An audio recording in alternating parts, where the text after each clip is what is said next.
So the video you're going to see today is all my videos from Fan Days 2022 Expo. I will be telling which one each one is. So I hope you enjoy it. And so the first video you're going to be seeing is my Q&A experience with Will Friedle. I saw that on Friday, and Will is a pretty awesome guy. Check out the video. We just did an episode 2 days ago with David Trainer, who was our first director.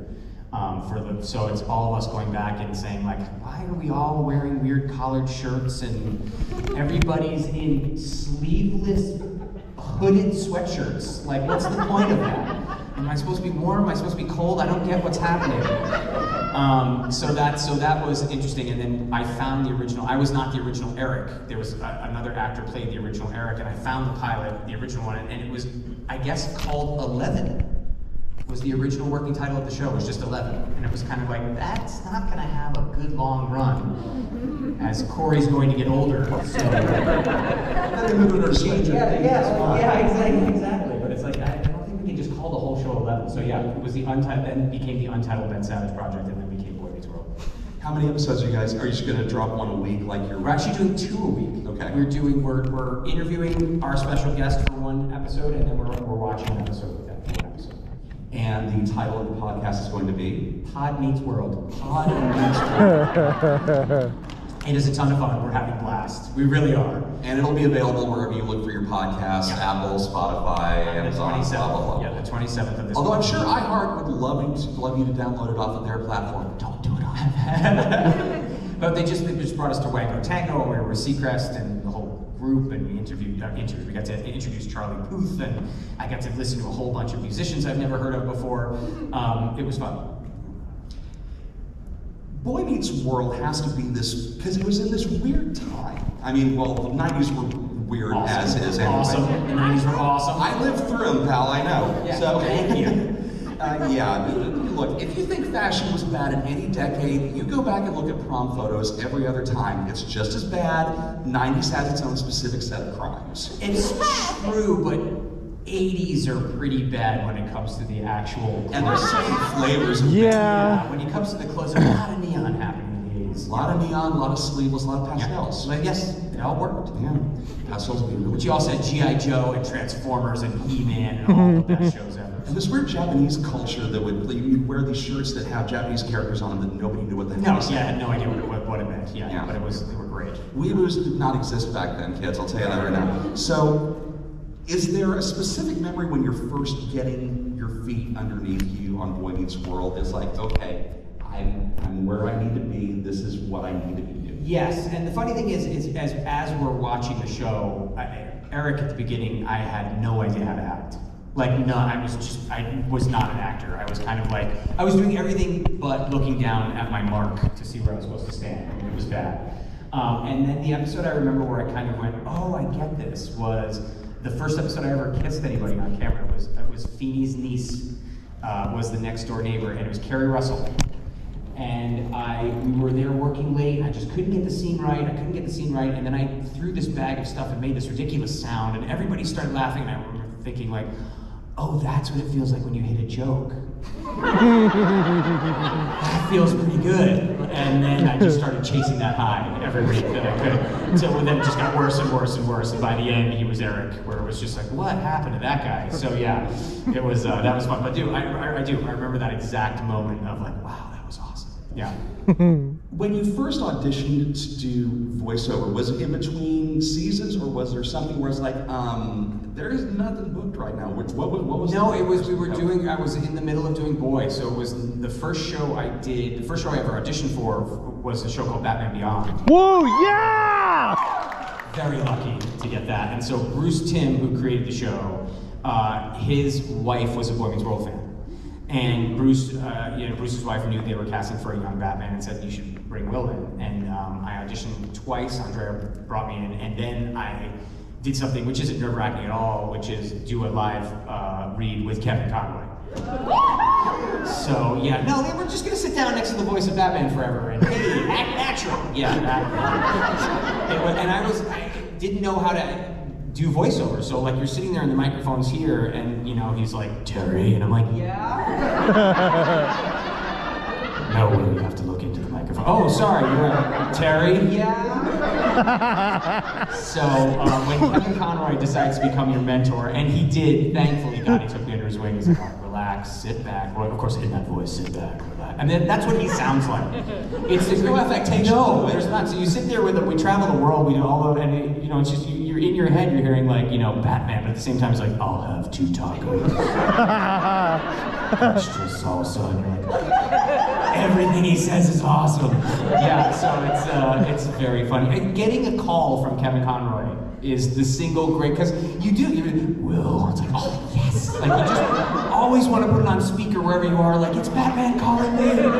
It is the coolest thing ever. So yeah, it's pretty, you couldn't be a nicer man. And he could have been that guy who was like, you're Batman now? Like, oh, well I'm not, but he wasn't. He knew I didn't know what I was doing. He sat me down. He helped me every step of the way. It's like you could not have had a better mentor to that side of the business. So yeah, I thank him every day.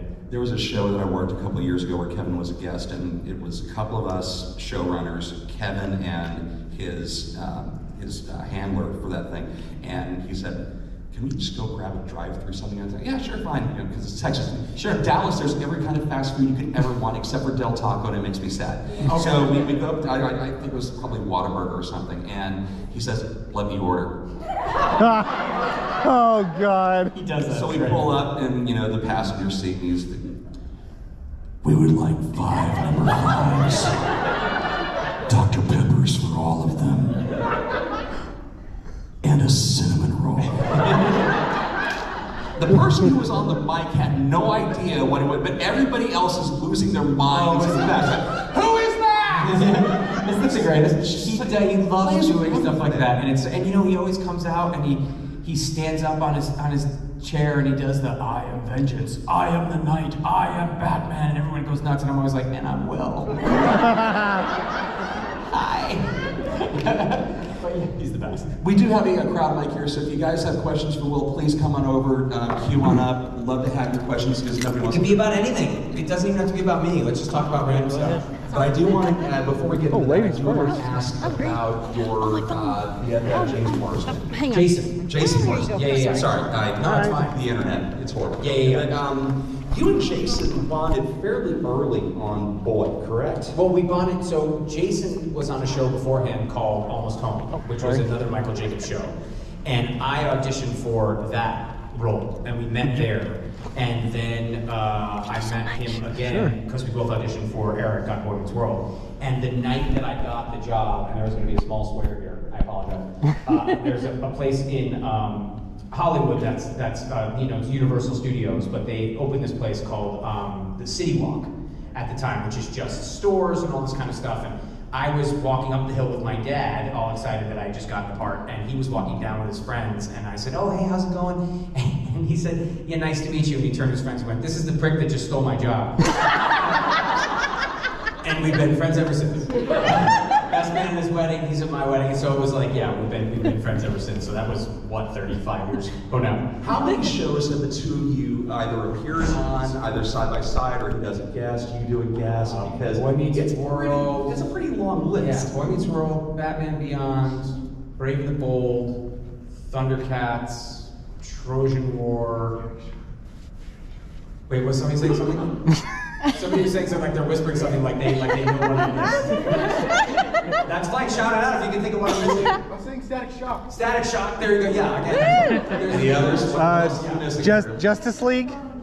Kim Possible, there we go, yeah. Justice League? Justice League, yep, so there's like, they just keep going, there's like 10 of them. And it's always, and he kind of helped bring me into the voiceover world, and he is a much more talented voiceover. Talking about Kevin Conroy, right? Yeah. Well, it's just great that nepotism still around. Kevin Wow. Conroy I think did so, Justice yeah. League with him. Go ahead. Okay, so I wanted to ask you, out of all the roles that you've done, you've gotten to reprise Boy Meets World.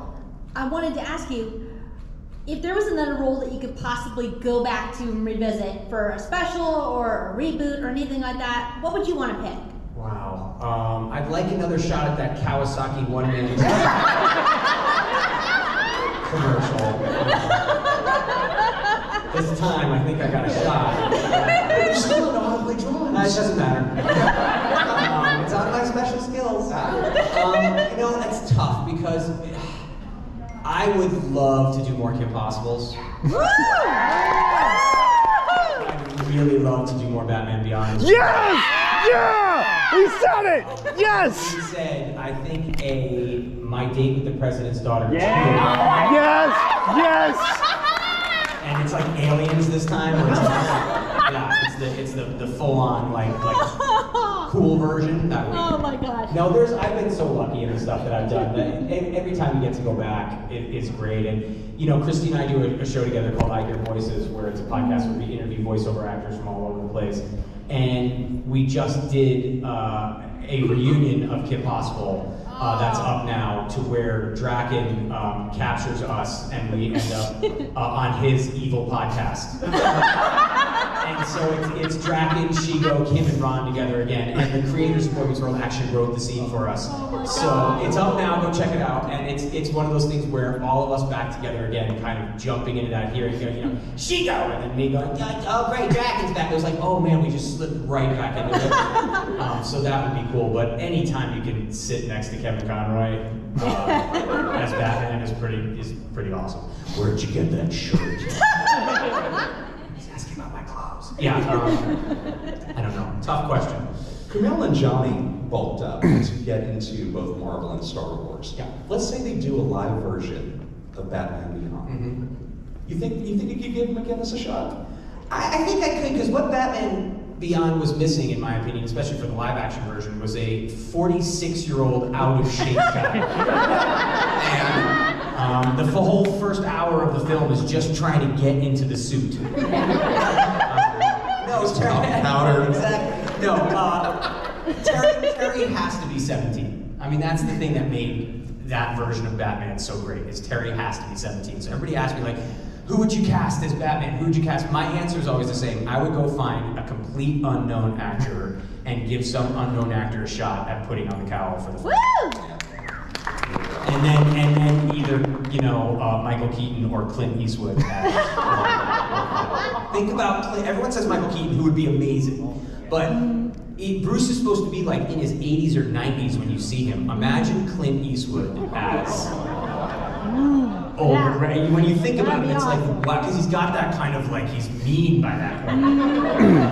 Him or Tommy Lee Jones? Again, another cool one. I got one. I got one. That would be really cool casting. I got one. Yeah. Harrison Ford.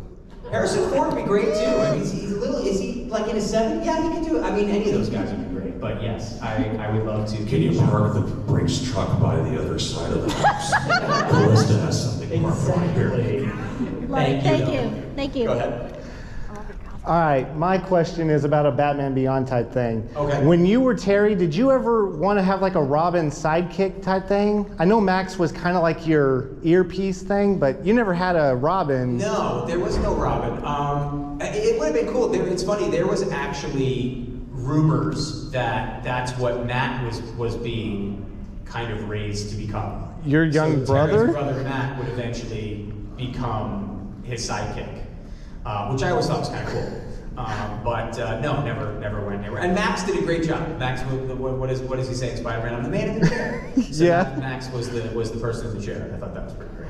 Yeah, thank you. I just wanted to make sure Max was, you know, your Robin type thing. Oh yeah, well Max is another one like Jason Marsden. So Max voiced by Cree Summer, where every time almost I have a girlfriend in something animated, it's free. Cree and I joke that we've actually been dating for years and just have never actually been out. So Thank you, Will. thank you. Go on then. Sorry. Ooh, favorite Kim Possible episode? That's a good question. And I mean, I love the movie where Kim and Ron finally get together. Yeah, as a big nerd and as someone who literally didn't have a date to the prom, that's not a joke. I was on Boy Meets World and had no date to the prom. Aww. My wife always goes, I'd go with you. And I was like, yeah, that's sweet, but then it didn't help me that night, did it? I went bowling with a bunch of hippie kids who were wearing sandals and forgot their socks, so we couldn't even rent shoes. That's my problem. I'm getting over it. So anytime the nerd, which I was, gets the girl, that's awesome. But I also, that we did an episode where Kim and Ron switched personalities. Yes. And that was a whole lot of fun to record. See, that's one thing people don't know is Christy and I think we did one episode together. Like we never, she was in college getting smart. And I was recording, so I always recorded with John DiMaggio and Nicole Sullivan. And Christy always recorded in New York, so we almost never recorded episodes together. And that was one of the ones I think we actually did at the same time. So that one always kind of held a special place in my heart. Even when the show was getting underway, you didn't have a chance to... Right at the beginning, we recorded the pilot together, and then I think one more episode, and that was it. Yeah. Well, the chemistry works. I mean, but it's those distributed... I mean, I'm always surprised when they're actually in the room. Like Futurama, the majority of it is recorded, everybody, or was, and probably will be again. How better they... Yeah. That's the show. This next video coming up is of the Q&A of Brendan Fraser I saw on Saturday. He's a pretty funny and awesome guy. Also, I just gotta say, Brendan was one of the cool action stars I've met. And I've met a lot of action stars. So. Alright, thank you. Thank you. Alright, what's your name? My name's Josh. I had a follow-up question to the mummy type about that. Which mummy did you like better? Imhotep or the Dragon Emperor? Fighting better. God, they were formidable each. I really like Jet Li. He's a really nice guy. He that's the third one. Maybe those who didn't see it because, you know, reasons.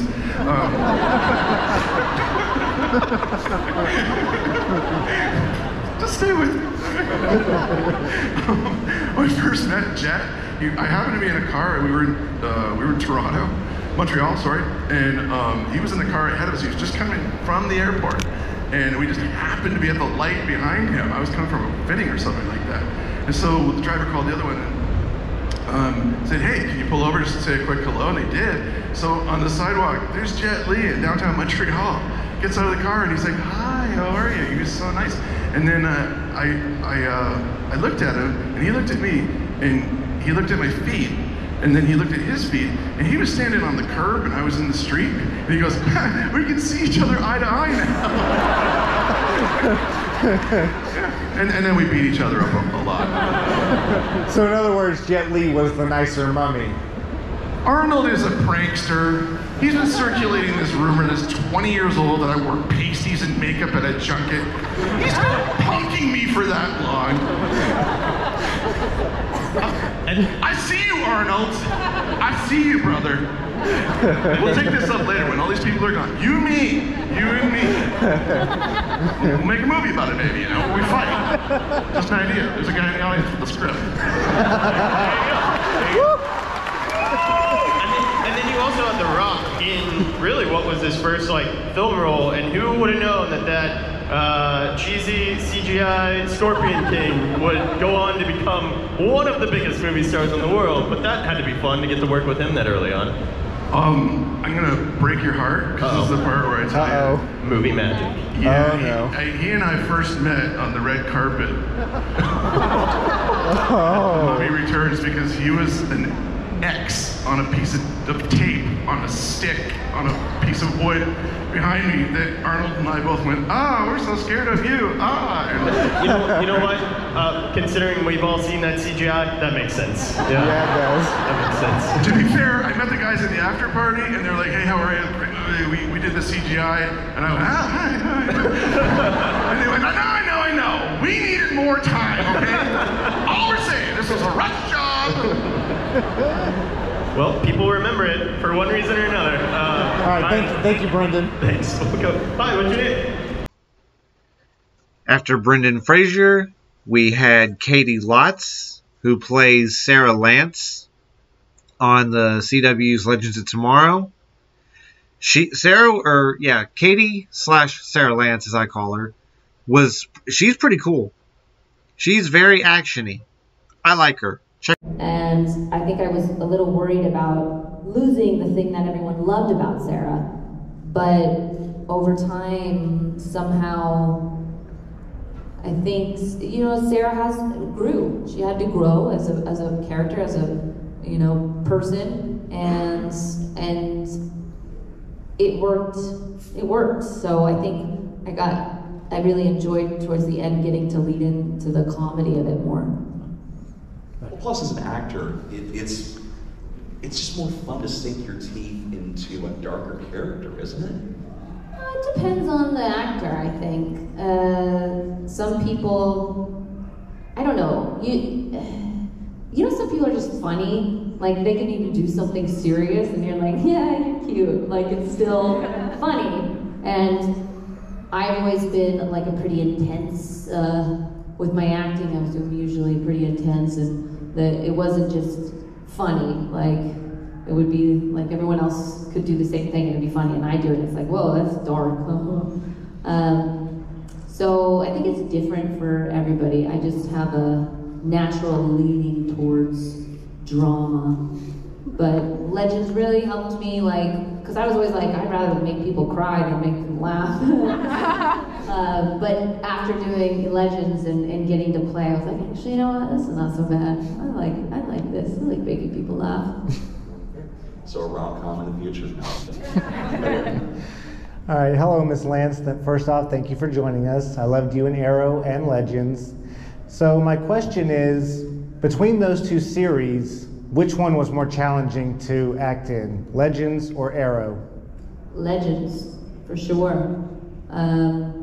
Arrow was pretty straightforward, and I felt like I was just playing, it was very close to me. And I was like, what? You know, guarded and tough, but vulnerable underneath? Like, check, I got that. But then going on to Legends and having a tone shift and having to go funny and then very serious and all over the place was definitely a challenge. And also being on Arrow, she wasn't the lead character, so it's like I got to do my own thing and I didn't have to worry so much about the others. And with on Legends, it was, you know, she was the leader, so she had to, it was a lot, it's a lot of work too, because you're in all the storylines, and sometimes you feel like you're not having your own storyline because you're just there for everyone else's storyline, to be like, you do this and you do that, and let me give you a heartfelt talk for your storyline, and that's it. So I think that was it's a challenge. It was a challenge, but a good challenge. And then a follow-up question to that is were there any challenging actors on Legends that you had to work with? Like, anybody give you a challenge to work with? Like, I mean, Nate, me, I can't tell you that. I'd be like, yeah, you know who was a jerk? Just kidding. We were very lucky with our cast. I think in the beginning, you know, that we had some harder times, but it's also, yeah, like, it's hard to separate your own personal stuff from work when you're at work 14 hours a day, 8 months out of the year. Like, there is no separation sometimes. So if you have something going on in your personal life, it's very hard to, you know, shelf it and be like, hey, everything's great. So, you know, sometimes people are going through things, and but mostly we were so blessed with an amazing cast. Like, I cannot tell you how lucky we were with this cast. I love them dearly. They're really, like, that's the hardest part about the show not going, is just, you went from, I saw them more than I saw anyone else, my own family. Right. I saw them more for the last how many years, and now it's like, I don't see them, and I'm like, Jess, where are you here? But the cruise, just like everybody, all the Berlanti personals, just get on a boat, hang out for 4 or 5 days. Do like a Comic-Con cruise. I mean, it happens. I mean, sure, there's somebody putting it together right now. Thank you, Ms. Lance. Alright, so this next video coming up after Sarah Lance was the lovely Brec Basinger, who played Stargirl on CW's Stargirl. I kind of had a little trouble recording that one because I had to use my cell phone because the GoPro was acting funky. I don't know, technology these days. So I use my cell phone for it. Sorry if it looks kind of wobbly. Breck was the one who actually signed my Pikachu that says, hang on a second. This right here. And it's true. So enjoy. To the Condiment King cameo on Stargirl while we're talking about ridiculous characters. Go for it, Ash Ketchum. Hi, Courtney. Hello. Okay, so I'm gonna play off on that favorite villains thing you just said, and I'm gonna make a little twist on it. Who was the scariest villain in Stargirl you had to go up against? Okay, Eclipso. That's season 2, our main villain, Nicholas Terabit, who plays Eclipso. He was a wonderful human being, super creepy on set. He showed up, and he's over there like in the corner. We're doing this big fight with the diamond, and he's on set, and he's like getting into his character. He's like in the corner, and he's making all these like noises and screeches, and he gets up to do the scene, and everyone just goes quiet. And you could have heard a pin drop. Because it's such a big character, he had to do so much to get into, like changing his body physically. He was in prosthetics from head to toe, just so much. So he was definitely like intimidating and scary to do scenes with, but wonderful actor. Yeah, I would say Eclipso too.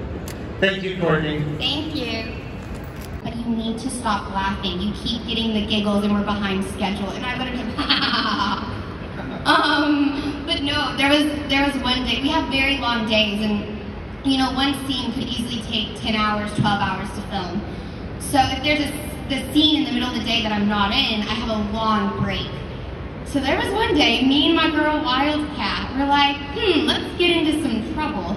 So we snuck up to the wardrobe department, and I stole the Wildcat suit, and I put it on. And I was just running around set and meowing, because why not? Please tell me there's footage of this. Oh, yes, yes. Lots. I think I posted on Instagram. It's like, and then my favorite was like all the comments like, spoilers, you're spoiling something. I'm like, I'm not spoiling anything. Just screwing around. Yeah, that's I just literally what I'm doing. had too long of a break. So yeah. Thank you. Thanks. Right over here. Hi. What's the most memorable audition you ever went on? Good or bad? Oh gosh, this is maybe T. Maybe I shouldn't tell this, but I'm going to. Look, that's what auditions are. The T. So it was for a director session for a movie that I'm actually in, and that's as much detail as I will give.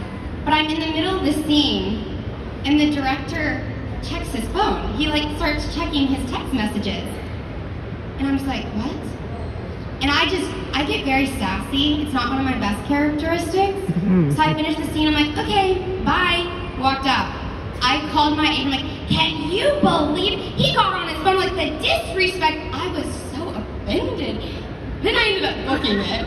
And I show up to set, and the director comes up to me, he's like, yeah, I'm the a-hole who was on his phone during your audition. And I'm just like, hee hee hee hee. Gee, I didn't notice. Yeah, no, I had been tough. I thought it was not nice. I was like, no, we worked so hard. But I ended up booking it, and he's actually a lovely director. I enjoyed working with him, so.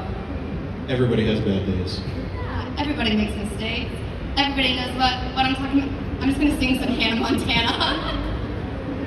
I'm sorry, that's a separate ticketing experience, $150 will be this evening. Go Mavs, what do you got for us? Thank you. Love you, Stargirl. I love you. My question is, is the JSA ever gonna have a cameo with Kingdom Come Superman?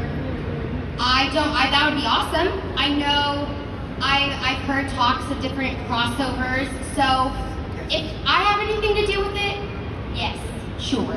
But I have nothing to do with it, so I don't know. Thank you. Alan Scott, the Green Lantern. So season 1 of Stargirl is probably one of my favorite pieces of superhero media. Do you happen to have like a favorite classic JSA member, whether in the comics or whoever may be appearing in the future? So we have a tiny short here of Batman doing his monologue of vengeance. Check it out. Recording.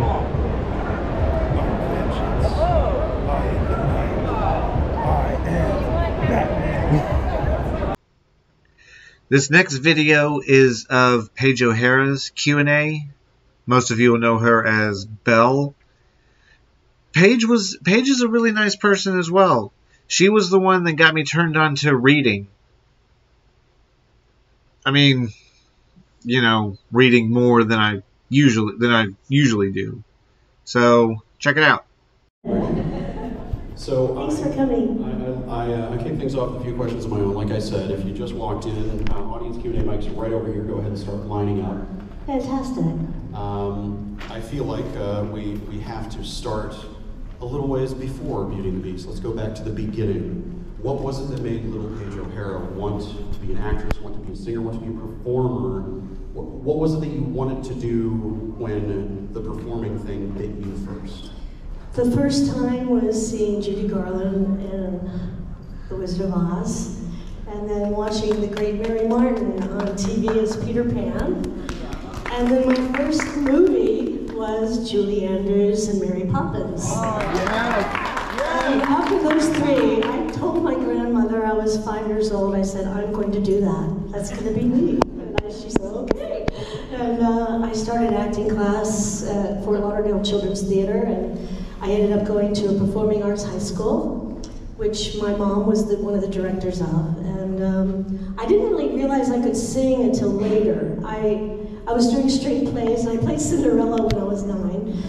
But then I realized I started singing along with the Judy Garland and Barbra Streisand records, and I realized I could sing, so I started studying voice and became obsessed with getting the technique right and doing it. And went to New York when I was 17, right out of high school. And took it over promptly? You New York. Oh yeah, right. Well, no, I did everything I could to pay the rent, you know.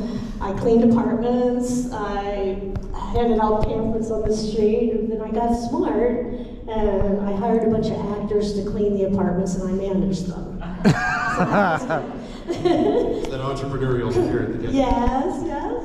And I've always been an artist. I'm with Disney now as an artist. And so I would paint watercolors and sell them on the street in New York to pay my rent as well. And so watercolors were quicker, so I would copy Turner and Sargent. And then I would do some of the Disney princesses, believe it or not, back then. They were popular even then, of course. So that was how we started. Count on Disney princesses being popular. It doesn't matter what decade, doesn't matter where you are. It doesn't.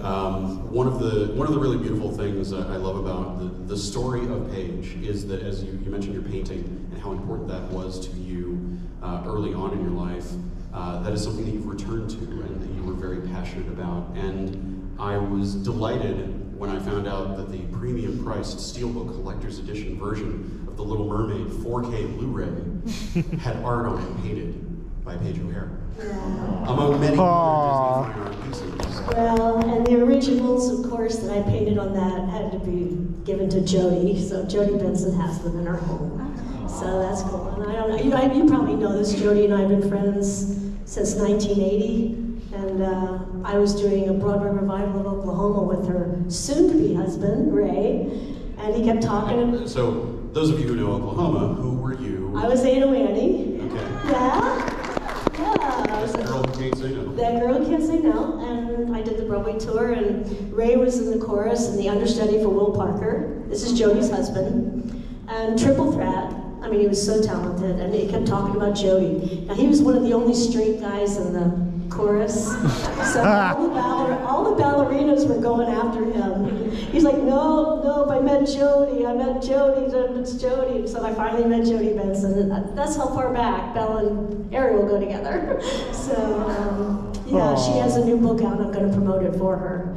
And it's her autobiography, and I wrote the foreword to it, so check it out. It's called Part of My World. Well, someone who was very important to both of your careers, and sorry, just bringing him up is making me emotional. It's Howard Ashman. Yes. Without whom we wouldn't have Little Mermaid, we wouldn't have Beauty and the Beast. No. So many of those golden era Disney classics. If you think about it, had there not been Little Mermaid and Beauty and the Beast, because then Howard passed away, you know, before Beauty and the Beast came out, all of those other movies that we've had in the last 30 years wouldn't have happened. Because Disney didn't want to take a chance on it. Nobody did. Even, you know, some of the other companies, they said, you know, animation musicals are dead. And then, no, they're not. Howard Ashman had a vision, and Alan Menken, and they convinced Michael Eisner to do Little Mermaid, and actually Howard put some of his own money into it. It's very low budget. Everybody worked for scale, pretty much, and it changed the whole history of theater animation to film. What was it like meeting him for the first time and working with him? Was he... Intimidating. Oh my God, Howard was so creative and so eccentric and so full of energy, and he's one of those kind of people that when you meet, he's so overwhelming, but if you go along for the ride, it's a really fun ride.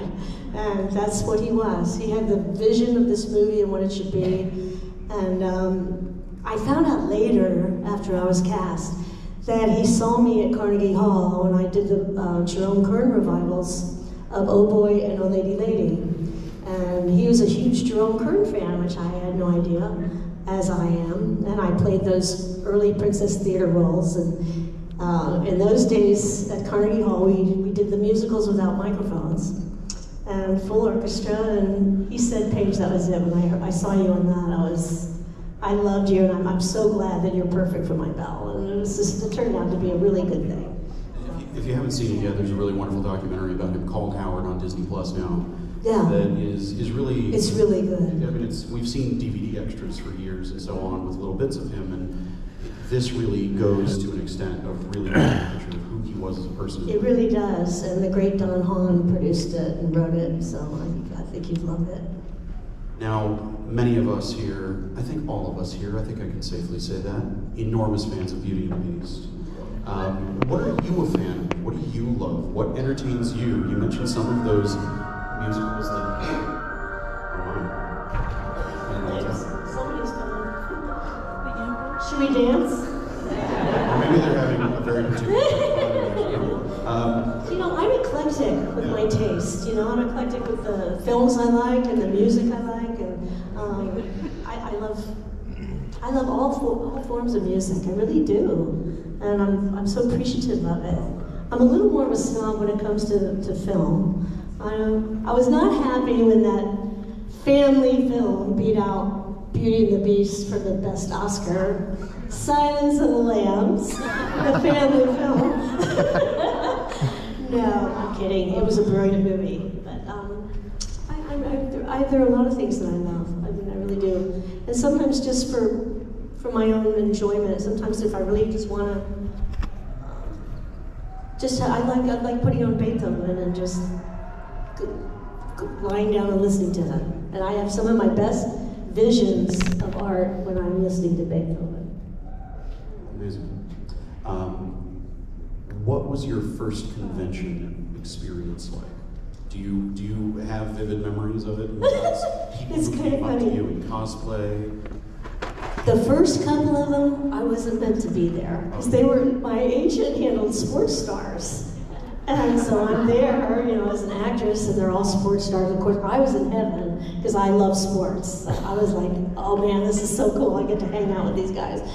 But so it was kind of a disaster until they started to promote who I was. And then once the people figured out who Paige was, it was amazing. You weren't seated between Troy Aikman and Anna Smith.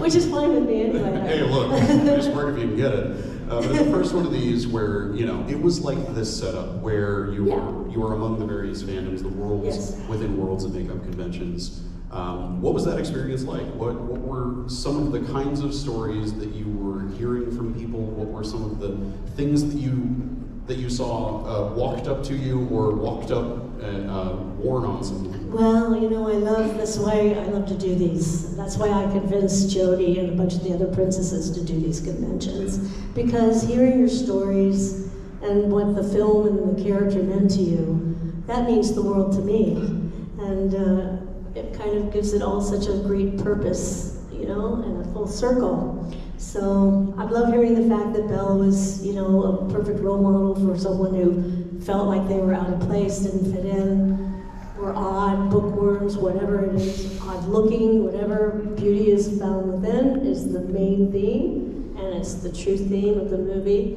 And I'm so glad that Disney finally had the, well, what's the confidence to actually put that forward with Belle, because she was a first in that way. And also Ariel. But, you know, we think of Belle and Ariel kind of set up, there wouldn't be a Mulan without those characters. And I love the fact that Disney's done a study and they say that Belle has the most men fans, which I think is so cool, because that means men love smart women. Let's hear it for that, right? Woo! Yes! Speaking of Mulan, Ming-Na Wen is across the way from you this weekend. I know you're an avid kickboxer and kickboxing fan. And boy, can Ming kick the head off of somebody. Oh man, is she amazing or what? Did you get? I didn't get to see her. You were We were both had full lines that went till 9 o'clock, and I never had a break that night. But when I have seen her, we've shared some fun stories. Well, that of course brings me to the big reunion of all those princesses, in particular Wreck-It Ralph sequel. What was that initial gathering of the princesses like, and how have echoes of that happened since, if any? It was a D23, and all of us were there, a bunch of us were there, and that was, we were all backstage, so we didn't see it, the screen, but you could sort of see the background of the screen, and we'd all recorded by ourselves, so we hadn't really seen anything happen yet. And I remember Nika Noni and Jodie Benson, Linda Larkin, myself, we just kind of stopped in our tracks and they started showing the clip from it, and we both all started cracking up laughing. And that night, the princesses partied. So we didn't get to like hang out and work together, but we partied together. And we had so much fun. It was really great. And I was so happy that the last D23, I got to do portraits of my 3 girlfriends, Tiana, Ariel, and Jasmine, and give them the portraits to them, and they have them in their house, so I'm very happy about that. It's wonderful. Well, let's turn it over to the audience. What do you got for us? Okay, so I have 2 questions. I met you on Okay, it's allowed. Yeah, I met you on Friday and I meant to say, but I blanked. So how did you feel when it was announced that Belle was going to get a live-action movie, and were you proud of how the character turned out to be?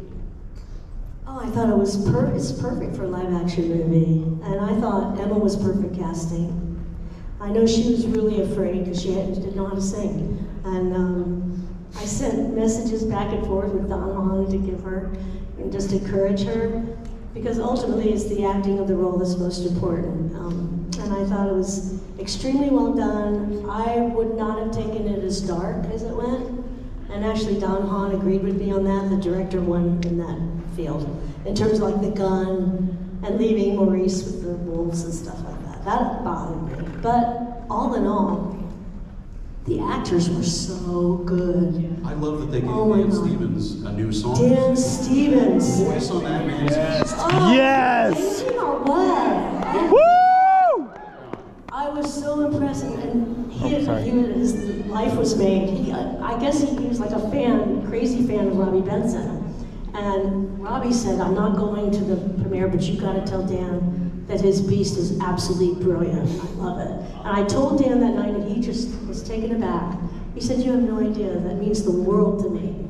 And I was like, great Dan Stevens, you know, that's so humble. And they were so appreciative of us. You know, Emma was so sweet to me. And she just said, you are Belle, you always be Belle. And I just am so grateful I got to portray this. And it's just a really kind of a love fest between the two. But my only criticism is I wanted it to be more for little kids. But the fact that the big difference is that they made him an adult, the Beast, and an educated adult. So that changes the whole thing. Whereas Robbie's is a teenage beast with no education and kind of really innocent in a way. So that kind of takes away from the innocence of it. But they both have great places in film history. There's no question. Awesome, thank you. Thank you. Good afternoon. Hi. So, I would like to start off by saying thank you for playing such an iconic character, and you definitely have made me feel that I can just like read all the time, because I was like the big huge bookworm in my life, and I always carried a book around everywhere I went. So when I saw Belle up there with a book as well, I was like, yeah, I can do that. I love that. So my question is, what do you hope your legacy will be? Oh my gosh. Big question. No That's a pressure. hard question. No pressure whatsoever. Well, I want Belle to have a legacy. You know, for Paige, I want it to be more than just Belle, obviously. You know, I have a lot of passions, and I'm a people person, and I'm an animal person. But Belle's legacy of that film, the message of who she is, I think she'll stand forever. That film is going to be popular 100 years from now. So that's kind of cool that I'm just a part of it. But you got to remember, I'm only a little part of Belle. There are a whole bunch of us are Belle. You know, there's the animators, there's the directors, there's the writers. Linda Wolverton is so much like Belle. So we all kind of share it, you know. So I'm just very happy to be a part of it. Oh, thank you so very much. And also thank you for being so enchanting and for being here with all of us. Oh, thank you. Bless your heart. Thank you so much.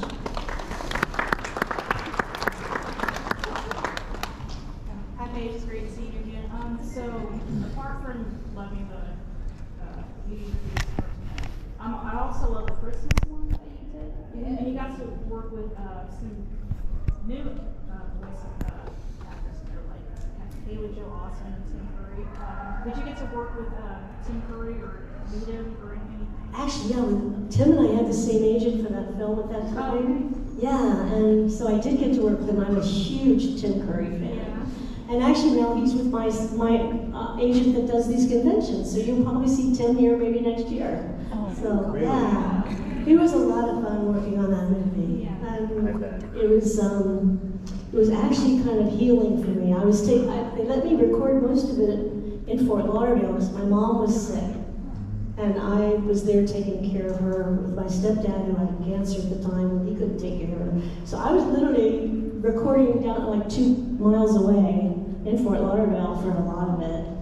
And it was sort of a wonderful escape, you know, and I could go home and cheer up my mom and tell her about the sessions and stuff like that. But I love the story. I love the whole, you know, and Haley Joel Osment. Yeah. Oh my gosh. Yeah. He was so cute. Yeah. No, I loved it. I think I wish more people liked it. I don't know if you do? I loved it. I grew up with it. It's tradition. Now that it's so much easier to see because it's on Disney Plus. I watched it. Awesome. Yes. I'll watch it quite sometimes myself too. Thank you so much. I know you know that the duet I have with Bernadette Peters. I'll never forget. Wow. Work today. Duet Bernadette Peters. What? I know. My husband was lucky enough. He did Into the Woods with her on Broadway. But where's Michael? Where are you? Oh, there he is. I am over there. My husband. He also played the Beast in the Broadway version. Aww. So he knew Bernadette. Bernadette came into the session. She said, "Paige, you're gonna kill me, but I can't do the harmony. I'm terrible at harmony." And blah blah blah. Can we switch parts? And I was like, I didn't want to tell her I'm terrible at harmony too. I said, oh, of course, Bernadette, no problems. I'm like, okay. I went in the other room with the piano, and Michael, was working on things. So it turned out perfectly. I managed to get the harmony, and we had a beautiful duet. It's one of my favorite things I've ever recorded. As long as there's Christmas. Hi, Paige. Before I answer my question, I'd just really like to say thank you so much for making your another appearance here ever since back in 2018. And my main question for you is, well, actually, before that, hold on. Just want to say that thank you so much. You are a legend to me when you one of the iconic Disney princesses and all that. And I just wanted to say, during the production of Beauty and the Beast, no matter what, so did you ever get to work really well with Robbie Benson? Do you know, the whole film came together when Robbie was cast. I was cast a month before and they could not find a beast. They hired a guy who was a voiceover guy, and that lasted like one day. And so they really went searching, and Robbie thought that if he let them know it was him, because he's a famous film actor, and he's known for that soft-spoken voice, he changed his name in the audition and sent the tape in, and they found out it's Robbie Benson. Is this for real? People had no clue of the depth of his talent. I mean, and the unbelievable quality of his voice. He could change his voice so much. But it was the soul of the beast. He has the soul of the beast. And truthfully, when he came on and we started recording together, my character came to a new fruition. It came to a new level. And we've been really close ever since. And he's a really special person. I was going to get into telling you more about him, but it's kind of, we don't have all that time. But You know what? We do have time. Oh. Tell us. Well, I just think Robbie's one of the bravest human beings I've ever known. He's been through 6 open heart surgeries. And and another one just a couple years ago. And he just is a fighter. And he's now, what is it, Michael? He's swimming two miles a day. They had to stop running. He was an avid runner, marathon runner. But now he's swimming 2 miles a day, and I'm getting him back on the circuit to do these. So, yeah, so no problem staying still. He's healthy, he's just a miracle, and I get all emotional coming. He's such a strong and passionate, and he's just an angel on earth is what he is. We got to get it back out. Thank you, but you mind if I ask one more thing? Yeah. Not too much to ask. When you were talking about earlier about Dan Stevens, him performing his own song on the remake, I thought it was pretty cool too, that he nailed it. And for myself, I can like clearly know all the lyrics and sing the entire song myself too. Well, hey, look, that's what you gotta have to go into an audition, right? For sure. I was terrible at audition songs. You got me. Look, man, you audition for all my parts. I hit the audition line. You can do that, and then I'll play the role. That sound like a good deal. We're friends. I'm just messing with him. He's a good friend of mine. Thanks, buddy. Yeah. But thanks anyways. Yeah, I'll look into that. Thank Keep in you. touch. Yeah. Thank you. Hello. Hi. Go Mavs. Huge Mavs fan. So when you were recording, when you were working on the movie, I'm really curious, with Belle, her, unwavering, passion and appreciation for reading and, knowledge and literature and just experiences and whatnot, was there a particular individual who you thought of, or maybe you saw some bit of yourself, or maybe, like a particular individual you thought of when you were recording the lines for the movie, and when you were thinking of, when you were, recording for Belle? Always Judy's in the back of my mind, because Judy Garland was my biggest idol. And so there's some of that I have that's just all my life singing with her and watching her movies. So some of that just comes out. Kirk Wise, the director, said there's a little bit of Judy and Paige, and that's just innate in me. But it was really hard. It was a challenge because I kept trying to be another character, and by the 3rd day they said, let all of it go. Howard Ashman said, Belle is you, and we want Paige to come through. And there's something kind of scary about being that vulnerable or opening up your whole soul to a character that's you. Because, it fails. It's Paige failing too, But once I did that, it was kind of a remarkable, achievement for me, because I'm very insecure in a lot of ways. And Howard said, let that go. You're a lot stronger and more intelligent than you give yourself credit for, and we want that girl to come through. So that's what it was. Thank you. Hello, Paige. First off, thank you for joining us. Your princess actually turned me on to reading. I wasn't a reader in the day. So I know that Belle had a passion for books. Did you yourself have a favorite series or book, and why would you say that? Did I have a passion for books? Did you have a passion for books? Oh, yes. Favorite Oh, my book? gosh, yes. Did you have a favorite book? And Linda Wolverton and I talked about it from the very beginning. I mean, we both love books. And for me, it was, I learned how to paint through books. I would, even as a little kid, I would steal my dad's art books and try to copy Sargent and Turner and Da Vinci. And I would read, I'd love to read books about my favorite actors and performers. I really love all books, unless they're kind of too scary, then I end up like having nightmares. But I love all kinds of books, I really do, and it's always been that way. And reading came very naturally to me, unlike math. Yeah. I could never do math. Yeah, Everybody loves math. I'm an idiot in math, but in my high school, my husband calls it the hippie school. In Nova, we're allowed to work at our own pace, so you could finish English by the time you're in 8th grade. And, the 12th level, I finished English like in 2 years. Mm-hmm. So I had extra music time and other time, and I never got past 9th grade math. But there you go. We all have our flaws. Thank you, Paige. I love Paige. books, and books were always natural for me. Yeah, I love books now too. Thank you. Thank you. My name is Rose, for real. And you said that you are a film snob. Do you have any favorite films or any recommendations for us? That's so hard. Your highly involved taste. What do you think recently? I love Cruella. I think that should have gotten. So those were all the recordings I had at Fan Days Expo 2022. Sorry, like I said, if the recording was a little shaky on some. Some were cut to different scenes because that was mainly what I wanted to get. I had fun at Fan Days Expo. I saw a lot of cosplayers. I saw a lot of merchandise there. I saw a lot of cool actors and actresses, and I hope to get to go again in the future. So, if you like this video, like it, share it, and subscribe to it.